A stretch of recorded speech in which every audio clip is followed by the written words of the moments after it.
Welcome to Sweet Life Beat Life. We hope this video helps. You start by signing into Chrome with your Google account so extensions sync and permissions apply correctly. Once signed in, open the Chrome Web Store and use the search box to find an extension by name or function. Make sure to check the publisher and ratings before installing. This helps you avoid malicious or low-quality add-ons.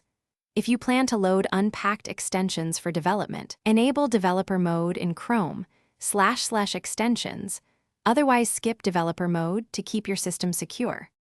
Click Add to Chrome to install and carefully read the requested permissions. This explains why the extension needs access to sites or data. Once installed, open Chrome //extensions to view its details, toggle it on or off, and click Details to set site access or open options for configuration. Pin the extension to the toolbar for fast use and organize it in the shelf if you prefer. Make sure to grant only necessary permissions. Excessive access can risk your privacy. Use the extension on a real task to verify it behaves as expected.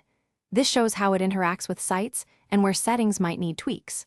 Once done, keep extensions current by enabling auto updates or manually updating in Chrome //extensions to receive security fixes. If something breaks or pages act oddly, disable other extensions to spot conflicts and clear Chrome cache. Often the problem is an extension conflict or stale data. If necessary, remove and reinstall the extension. Thanks for watching. Consider subscribing if we helped you.